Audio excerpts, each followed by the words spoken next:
زحال مسکین مکن تغافل، درائے نینا بنائے بتیاں، کتاب ہجراں ندار میں جاں، نہ لیہو کاہے لگائے چھتیاں،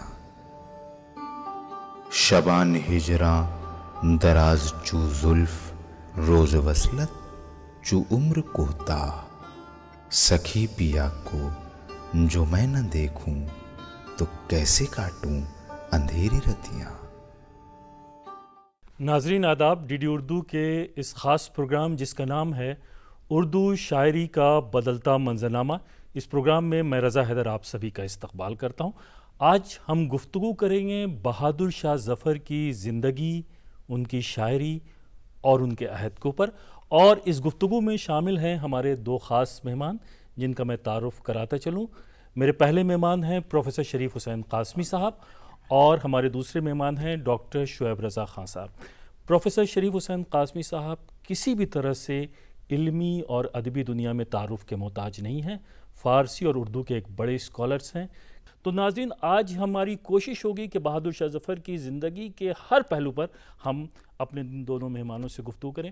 پروفیسر شریف حسین قاسمی صاحب، میرا پہلا سوال آپ سے یہ ہے کہ بہادر شاہ ظفر کی جو ابتدائی زندگی ہے اس پر آپ کچھ اظہار خیال کریں، پھر ان کی شاعری پر ہم آپ سے گفتگو کریں گے۔ دیکھیے، آپ نے یہ صحیح کہا کہ بہادر شاہ ظفر پر ہمارے یہاں بہت کام ہوا ہے جی، خاص طور پر علمی حلقے ان کو بڑی اہمیت دیتے ہیں، جی، اور اس کی بڑی بنیادی وجہ یہ ہے کہ اس شخص نے جس تاریک دور میں زندگی گزاری ہے جی، اور جس قدر آبرو مندی سے اپنی جان دی ہے، جی، جی، وہ ہمیں اپنی تاریخ میں شاذ و نادر کہیں نظر آتا ہے۔ دیکھیے، ان کا نام ہے محمد سراج الدین، جی، لقب ہے ان کا ابو ظفر بہادر شاہ، اور جیسا ہم سب جانتے ہیں تخلص ہے ان کا ظفر۔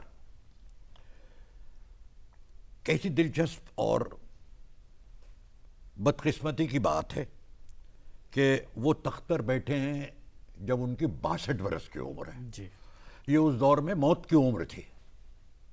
آج کو بھول جائیے کہ اب ہمارے یہاں نارمل عمر 100 برس تک ہے، لیکن وہ اس زمانے میں نہیں تھی۔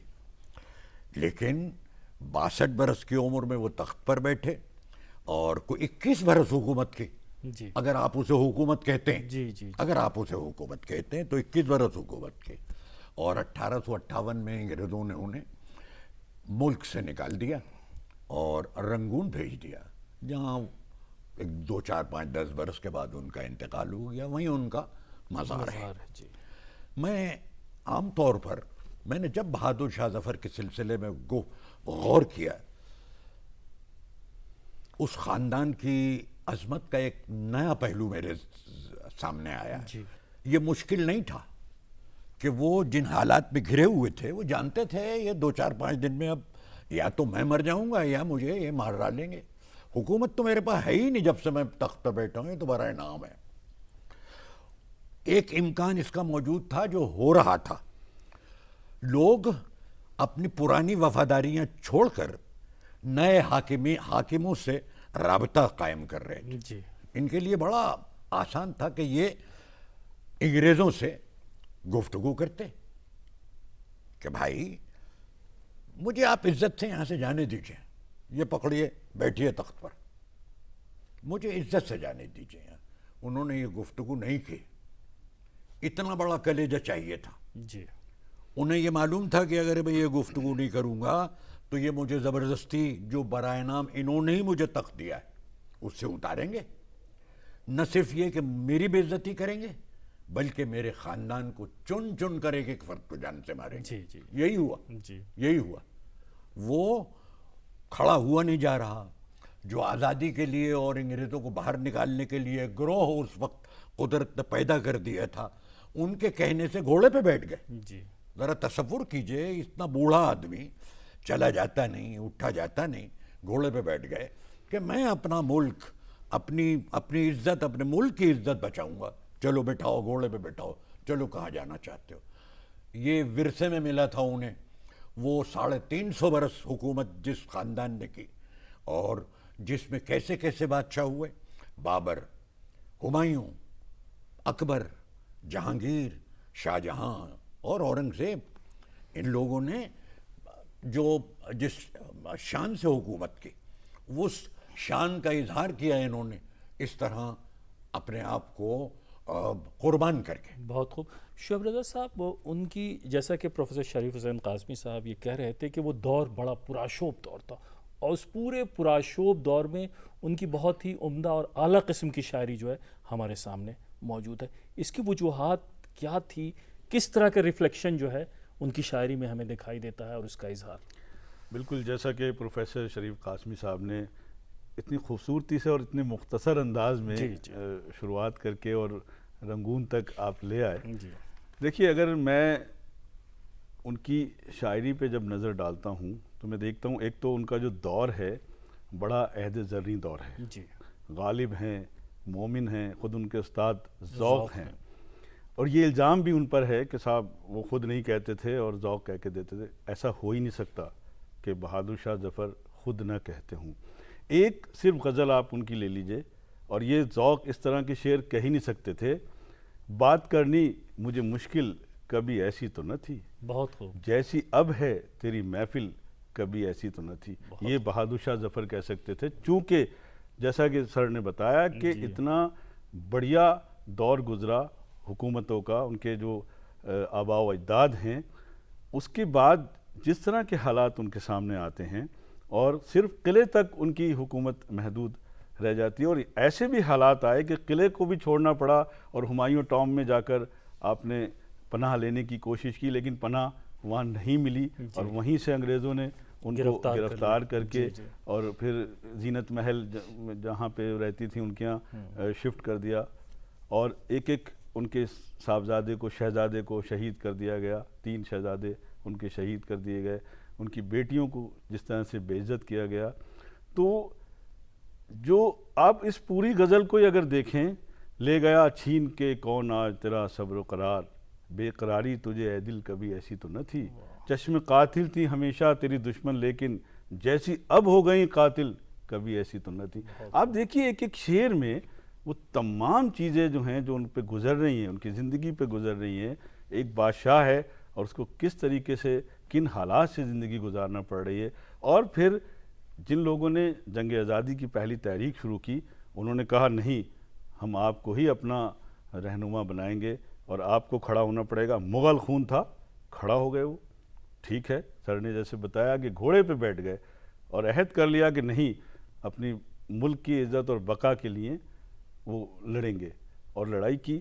تو ان کی جتنی بھی آپ جو اس زمانے کی آپ غزلیں دیکھیں گے تو اس کا اظہار جو ہے وہ ملتا ہے۔ بہت خوب بالکل۔ پروفیسر شریف حسین قاسمی صاحب، وہ دور پراشوب دور، ذوق ان کے استاد، ان کی شاعری کو آپ کس نقطہ نظر سے دیکھتے ہیں؟ دیکھیے، میں ایک بڑی بنیادی بات بتاتا ہوں، میں طالب علم ہوں ایک معمولی فارسی ادب کا۔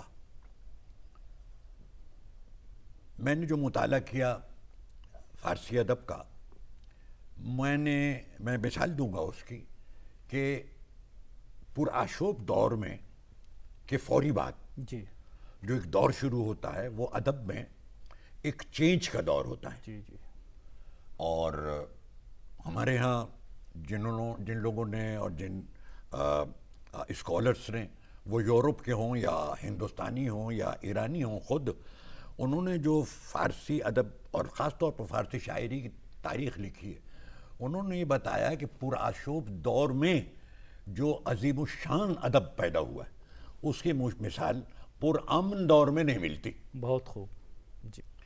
اب آپ دیکھیے اس پرآشوب دور میں کیسے کیسے شعراء، جی، کیسے کیسے شعراء پیدا ہوئے۔ غالب، کوئی آپ مثال دے سکتے ہیں اس شخص کی، ذوق، مومن، اور جناب والا ابو صفی، صہبائی، آزردہ، ایک پوری کہکشاں، ایک کہکشاں ہے جی جی جی عظیم شعراء کی، جی جی اور یہ سب علماء بھی تھے۔ جی، دوسری طرف جناب والا کونوں خدروں میں بیٹھے اپنے اپنے مدرسوں میں، شاہ ولی اللہ کا خاندان جو صرف ہندوستان میں نہیں، آج بھی ان کی کتابیں سارے عالم اسلام میں جی بنیادی کتابوں کی حیثیت سے پڑھائی جاتی ہے۔ جی اب بہادر شاہ ظفر کی فارسی شاعری اور اردو شاعری دیکھیے کیسی عجیب بات کیا ہے۔ فارسی میں بھی کچھ کلام ارے ان کا؟ میاں انہوں نے جی فارسی میں کہا ہے، جی جی ہاں ان کی غزلیں ملتی جی ہیں، جی جی خاص طور پر ان کے تاریخی قطعے ہیں، جی جی لوگ جاتے تھے، یہ بھی آپ جانتے ہیں کہ وہ ان کو لوگ پیر و مرشد سمجھتے تھے، لوگ ان کے مرید ہوتے تھے، تو ایسے جو ان سے وابستہ تھے ان کے یہاں مثلاً بچہ پیدا ہوا، ان کے بچے کی شادی ہوئی، کوئی مر گیا، کسی نے تاریخ کوئی عمارت بنوائی تو جاتے تھے کہ پیر و مرشد ایک قطعہ کہہ دیجئے، جی تو ان کے فارسی میں یہ تاریخی قطعے بہت ہیں، ان کی غزلیں ہیں فارسی میں، وہ کہتے ہیں نہیں حال دہلی کا سنانے کے قابل۔ اب دیکھیے جو میں نے جیسا عرض کیا کہ وہ تو ایک مجسم ایک علم تھے، ایک علمنا کی ان پر تاریخ تھی، جدھر دیکھتے تھے وہ مقابلہ کرتے تھے کہ یہ شاہجہاں کی بنائی ہوئی دلی ہے، جہاں سونے اور چاندی کا کام تھا قلعہ معلیٰ میں، نیم قیمتی پتھر لگے ہوئے تھے، سب توڑ کے لے گئے تھے، اکھاڑ کے لے گئے تھے یہ مراٹھے، اس کو ذہن میں رکھیے اور پھر دیکھیے یہ شعر، تو کہہ رہے ہیں نہیں حال دہلی سنانے کے قابل، یہ قصہ ہے رونے رلانے کے قابل، اجاڑے لٹوروں نے وہ قصر اس کے جو تھے دیکھنے دکھانے کے قابل۔ اب اگلا شعر دیکھیے کس قدر دردناک ہے، اور صحیح کہتے ہیں وہ کہ نہ گھر ہے نہ در ہے، رہا ایک ظفر ہے، فقط حال دہلی سنانے کے قابل۔ گولڈی میٹ مٹن مسالے، جو آپ کے ہاتھ کا مٹن کھائے زندگی بھر آپ کا ہو جائے۔ جہاں جائے رشتے بنائے گولڈی مسالے۔ بہت خوب، ہم کچھ اور اشعار آپ سے سنیں گے۔ شعیب صاحب حال ہی کہتے ہیں ان کی شاعری کے بارے میں کہ روزمرہ کے واقعات اور حالات کا اظہار تو ملتا ہی ہے، بہت صاف ستھری زبان کا بھی وہ استعمال کرتے ہیں۔ بالکل صحیح۔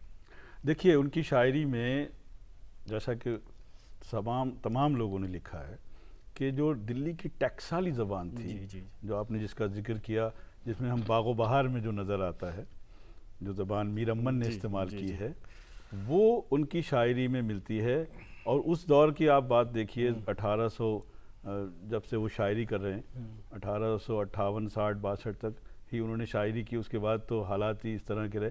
یہ الگ بات ہے کہ انہوں نے جہاں کے جیل میں بھی جب رنگون میں رہے ہیں وہ تو وہاں بھی شاعری کی ہے، لیکن جتنی بھی ان کی شاعری ہے اس میں بہت عام فہم الفاظ استعمال کیے ہیں، روز مرہ استعمال کیا ہے، اور دلی کی ٹیکسٹائلی زبان استعمال کی ہے۔ ابھی قاسمی صاحب نے جیسا فرمایا کہ جس طرح کے حالات تھے اور وہ جو ان کی شخصیت کی عکاسی کرتے ہیں، دوسرے شعراء کے یہاں بھی اس طرح کی چیز ملتی ہے۔ اگر آپ دیکھیں تو تقی میر کہتے ہیں کہ دلی کے نہ تھے کوچے اوراق مصور تھے، جو شکل نظر آئی تصویر نظر آئی۔ تو اس پورے شعر میں اس دور کے آپ حالات دیکھ سکتے ہیں جو بہادر شاہ ظفر کے اوپر گزر رہے تھے، یا خود ان کے استاد ذوق بھی فرما رہے ہیں کہ اب تو گھبرا کے یہ کہتے ہیں کہ مر جائیں گے، اور مر کر بھی چین نہ پایا تو کدھر جائیں گے۔ اس کے باوجود کہ یہ لوگ، اگر ہم دیکھیں ان کے دور کا ایک تقابلی مطالعہ کریں، غالب جیسا شاعر موجود ہے، کسی کی ضرورت ہی نہیں ہے، اور ان کی وجہ سے بڑے بڑے شعراء جو منظر عام پہ آنے چاہیے تھے، مومن نہیں آ پائے اتنے جتنے آنے چاہیے تھے، ذوق بھی آئے لیکن سب کو غالب نے نیچے دبا دیا۔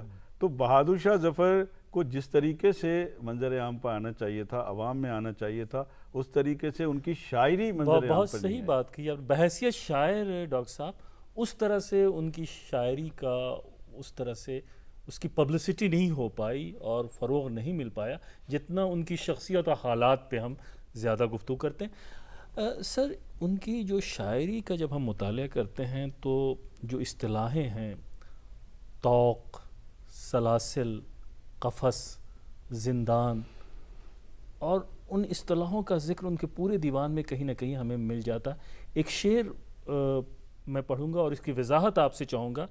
شمع جلتی ہے پر اس طرح کہاں جلتی ہے، ہڈی ہڈی میری اے سوز نہاں جلتی ہے۔ دیکھیے جی جی یہ نمونہ ہے جی جی جی ان کی المناک زندگی کا، جی جی جی المناک زندگی کا نمونہ ہے۔ آپ نے ابھی جو کچھ فرمایا، میں ایک بات اس کے سلسلے میں اس پر اضافہ کرنا چاہوں گا۔ دیکھیے 4 دیوان ہیں ان کے، جی غالب کے نہیں ہیں 4 دیوان، ان کا تو 100-125 صفحے سے بھی کم کا ایک چھوٹا سا دیوان ہے اردو کا۔ 1600-1700 اشعار بس۔ اسی طرح مومن کا میں نے دیوان دیکھا، میں نے درد کا دیوان بھی دیکھا ہے، میں نے اور اس دور کے شعراء کا دیوان دیکھا۔ اتنا کسی نے نہیں کہا جتنا بہادر شاہ ظفر نے کہا ہے۔ صحیح کہا ہمارے دوست نے کہ دیکھیے یہ جو زبان بولتے تھے سبھی جانتے ہیں، دلی میں قلعہ معلیٰ کی زبان کہلاتی تھی، وہ اسٹینڈرڈ زبان تھی، معیار قلعہ معلیٰ کی زبان تھی۔ اور وہ قلعہ معلیٰ کس کی زبان، کون رہتا تھا وہاں؟ بہادر شاہ ظفر رہتے تھے، وہ اس کے صدر تھے اس زندگی کے، جو قلعہ معلیٰ کی زندگی تھی۔ یعنی پوری دلی والے بہادر شاہ ظفر کی زبان کی پیروی کرتے تھے، بالکل بہت خوب۔ ذوق ہوں، غالب ہوں، وغیرہ وغیرہ، ان سب کے لیے معیاری زبان وہی تھی جی جو بہادر شاہ ظفر بولتے تھے۔ میں آپ سے کیا عرض کروں، دیکھیے ایک تو غالب ہیں ہمارے، سب جانتے ہیں کہ غالب عوام کے شاعر نہیں تھے۔ ہم جب غالب کا داغ سے مقابلہ کرتے ہیں تو ہم عام طور پر یہ کہتے ہیں کہ دیکھیے اردو کو رائج کرنے، اردو کو محبوب بنانے میں جو رول داغ نے ادا کیا وہ غالب نہیں کر سکے۔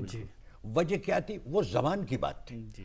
دیکھیے ہم عام آدمی وہ زبان آسانی سے نہیں سمجھ سکتا جو غالب بولتے ہیں۔ غالب جب بولتے ہیں معلوم ہوتا ہے ایک فاضل انسان بات کر رہا ہے، ایک وہ انسان بات کر رہا ہے جس کا بیک گراؤنڈ علوم و فنون اور ایک 1200 سال کی ادبی تہذیب کا امین ہے۔ جی جی وہ بول رہے ہیں۔ ظفر کو دیکھیے معلوم ہوتا ہے کہ وہ تو عام آدمی سے بات کر رہے ہیں۔ دیکھیے جہاں تک میرے ذہن میں ہے، غالب کے کم مصرے ایسے ہیں جو آج ضرب المثل کے طور پر بولے جاتے ہو، کم ہیں۔ جی یہ ہمارے ظفر ہیں، کے ذوق ہیں ہمارے، یہ بہادر شاہ ظفر ہیں۔ میں ایک شعر سناتا ہوں آپ کو، دیکھیے دلی والے، میں باہر کی بات نہیں کر رہا، دلی والا، میں ظاہر دہلی والا ہوں، میرے دادا بہت معمولی پڑھے لکھے تھے، لیکن جب ان کی زبان سے کوئی ایک آدھ شعر نکلا میں نے سنا، وہ ذوق کا ہوتا تھا یا ظفر کا، یا ظفر کا ہوتا تھا۔ جی جی تو عوام میں جو لوگ مشہور رہے وہ ذوق تھے اور بہادر شاہ ظفر تھے۔ دیکھیے آپ شعر، اس کا دوسرا مصرع میں آپ کو کیا بتاؤں کس قدر بامانہ، اور دلی والے آج تک اسے بڑے فخر سے پڑھتے ہیں حسب حال۔ ان کا ایک شعر ہے، کوئی کیوں کسی کا لبھائے دل۔ اب دیکھیے زبان، دیکھیے آپ اگر غالب کو پڑھیں آپ الگ بتائیں گے کہ یہ تو دیکھو بھائی غالب ہے، یہ ظفر ہو ہی نہیں سکتے، یہ ظفر نہیں ہو سکتے۔ کوئی کیوں کسی کا لبھائے دل، کوئی کیا کسی سے لگائے دل، کوئی الفاظ، کوئی لفظ دیکھیے مشکل ہے۔ اب اگلا مصرع دیکھیے جو ضرب المثل کے طور پر دلی میں آج بھی استعمال ہوتا ہے، وہ جو بیچتے تھے دوائے دل، وہ دکان اپنی بڑھا گئے۔ بہت مشہور مصرع ہے۔ دیکھ رہے ہیں آپ، بہت وہ اپنے پوری ایک 300-350 برس کی پوری جو ان کے خاندان نے یہاں حکومت کی، جو اس خاندان نے یہاں ایک تہذیب کو جنم دیا، جی جی اس کو فروغ دیا، اور وہ کیا تہذیب اور فروغ کلچر تھا، وہ ایک دوسرے سے مل بیٹھنے کا، وہ مختلف مذاہب کے لوگ، مختلف کلچرز کے لوگ، مختلف زبانوں کے لوگوں کو اکٹھا کرنے کا، مشترکہ تہذیب کو بھی انہوں نے جی جناب۔ بہت اہم بات کی طرف آپ نے اشارہ کیا۔ اور شعیب رضا خان صاحب، میں آپ سے وضاحت چاہوں گا کہ بہادر شاہ ظفر بھی ہماری ملی جلی تہذیب کے ایک بہت بڑے سمبل تھے، تمام مذاہب کا احترام کرتے تھے، اور چاہے ہولی ہو یا دیوالی ہو، محرم ہو، عید، بقرعید، سب کا سیلیبریشن جو ہے وہ لال قلعے ہی میں نہیں باہر بھی ہوتا تھا، ان کی نگرانی اور سرپرستی۔ تو میں چاہتا ہوں کہ 1-2 منٹ میں آپ اس کی طرف اشارہ کریں۔ بالکل، دیکھیے جیسا پھول والوں کی سیر، یہ سب جیسے آپ نے فرمایا، پھول والوں کی سیر کا ذکر کرنا بہت ضروری ہے، اور یہ انہی کے زمانے میں یہ تمام جو رواج تھا رسم و رسومات جی یہ رائج ہوا اور آج تک اس کو دلی والے مناتے ہیں. جی. دیکھیے بہادر شاہ ظفر کے یہاں ایک سب سے بڑی خوبی یہ تھی کہ مشاعرے وہ منعقد کراتے تھے جی. لال قلعے کے اندر. اس میں غالب شریک ہو رہے ہیں، ذوق شریک ہو رہے ہیں، مومن شریک ہو رہے ہیں، یہاں تک کہ داغ بھی چھوٹے تھے لیکن وہ شریک ہوتے تھے. تو یہاں سے جو ایک مشترکہ کلچر بنتا تھا. اس کے علاوہ اس زمانے میں مولوی محمد باقر ایک اخبار نکالتے تھے، انہی کے نام سے وہ پہلے شروع ہوا تھا، سراج الاخبار. جی. بعد میں اس کا نام دلی اردو اخبار 1837 میں یہ اخبار نکلا. تو اس میں جو قلعے کے اندر جتنی بھی چیزیں ہوتی تھیں، جتنے پروگرام منعقد ہوتے تھے، ان تمام چیزوں کی خبریں اس اخبار میں چھپا کرتی تھی. تو اس کی وجہ کہا یہ جاتا ہے کہ اردو زبان مغلوں کی ہی دین ہے. تو جو اردو زبان کو جو فروغ ہوا، جو پروان چڑھی، وہ بہادر شاہ ظفر کا اس میں بہت اہم رول ہے. اور جتنی روایات اور جو آپ جن رسومات کی بات تمام کر رہے ہیں، مذاہب کی سرپرستی، تمام مذاہب کی سرپرستی یا جی. کسی بھی قسم کا کسی مذہب کا کوئی تہوار ہو، جی. بہادر شاہ ظفر اس کو منایا کرتے تھے. اور ان تمام پروگرام کی خبریں بھی اخبار میں چھپتی تھیں اور وہ لوگوں تک پہنچتی تھی جو اس وقت پڑھے لکھے لوگ بہت تھے. خوب. تو اس میں عوام لال قلعے سے اور چاندنی چوک کی طرف کو جو راستہ جا رہا ہے وہ عام زبان تھی، عام بولی تھی جسے ہم اردو کہتے ہیں، جو میر امن نے استعمال کی باغ و بہار میں. بہت خوب. ڈاکٹر صاحب ہمارے پاس وقت بہت کم ہے. میں ایک سوال، بہت ہی اہم سوال ہے کہ یہ جو اندرونی کرب ہے ان کی شاعری میں، اس کے علاوہ بھی کچھ عشق و عاشقی، کچھ ہجر و وصال، تصوف، اس کی بھی آمیزش ہے؟ میں بہت اچھا سوال آپ نے کیا اور بڑا بنیادی سوال ہے. جی. یہ نہیں سمجھنا چاہیے ہمیں کہ ان 4 دیوانوں میں صرف کرب ہی کرب ہے. جی. نہیں، ایسی بات نہیں ہے. میرا بھی مقصد یہ تھا کہ یہ عنصر غالب ہے. جی. یہ عنصر ان کے غالب یعنی ہے. اندرونی کرب ابھی کا ہمارے دوست ہیں، آپ نے بھی سوال پوچھا اس سلسلے میں. دیکھیے یہ صلح کل کا مسئلہ، جی. یعنی ہم مختلف تہذیبوں کے لوگ، تہذیب کیا کہنا چاہیے، مختلف زندگی کے طریقوں کے لوگ ہم ہندوستان میں رہتے ہیں. ہمارے مذاہب الگ ہیں، ہماری زبانیں الگ ہیں، ہمارے رنگ الگ ہیں، ہمارے رنگ روپ الگ الگ ہیں. ہم مختلف لباس پہنتے ہیں، مختلف زبانیں بولتے ہیں. ان سب کو اکٹھا کرنا، اس اکٹھا کرنے کے عمل کو ہم نے صلح کل کہا تھا. اور یہ پہلی دفعہ لفظ اکبر کے زمانے میں ابو الفضل نے استعمال کیا. جی. اب دیکھیں میں آپ کو 2 شعر سناتا ہوں بہادر شاہ ظفر کے. ابھی آپ حضرت نے پھول والوں کے شہر کا ذکر کیا. دیکھیے جب یہ انگریزوں کا اور یہ سب زور دلی میں ہو رہا تھا اور بس یہ تھا کہ اب یہ 2-4 دن ہیں بعد بہادر شاہ ظفر تو بقرعید آئی. یہاں اتفاق برقرار رکھنے کے لیے بادشاہ نے حکم دیا کہ اس بقرعید پر گائے ذبح نہیں کی جائے گی. جی. ہندو سینٹیمنٹس کو، ان کے جذبات کی آپ رعایت کریں. اب 2 شعر سنیں آپ ان کے. وہ کہتے ہیں ہو صلح کل، ہو صلح کل، اے دل کے سب اٹھ جائے لڑائی. دیکھیے وہ فلسفیانہ انداز نہیں ہے. جی. اور جب فلسفیانہ انداز آ جاتا ہے تو وہ پڑھے لکھوں کے لیے تو ہو سکتا ہے، عوام سے اس کا کوئی تعلق نہیں. تو عوام سے کہہ رہے ہیں تو انہی کی زبان استعمال کر رہے ہیں. کہہ رہے ہیں ہو صلح کل، اے دل کے سب اٹھ جائے لڑائی، کافر نہ مخالف ہو نہ دیندار مخالف. ایک اور شعر سنیے اسی کے سلسلے میں. وہ کہتے ہیں میری ملت ہے محبت. وہ ہے نا ایک بہت مشہور، ایک مجھے مصرع یاد آ رہا ہے کہ وہ میرا پیغام محبت ہے جہاں تک پہنچے. جی. تو دیکھیے اس کی ابتدا دیکھیے. اس کی ابتدا دیکھیے. وہ کہتے ہیں میری ملت ہے محبت، میرا مذہب عشق ہے. نفرت کا گزر نہیں ہے کسی انداز سے. تو میری ملت ہے محبت، میرا مذہب عشق ہے، خواہ ہوں میں کافروں میں، خواہ دینداروں میں ہوں میں. بہت خوب. کچھ نہیں، میں تو محبت کا پجاری ہوں. اسی کا کی تبلیغ. یہی وجہ ہے ڈاکٹر صاحب کہ بہادر شاہ ظفر آج بھی اور اس زمانے میں بھی ہر مذاہب کے لوگوں میں ہمیشہ مقبول رہے.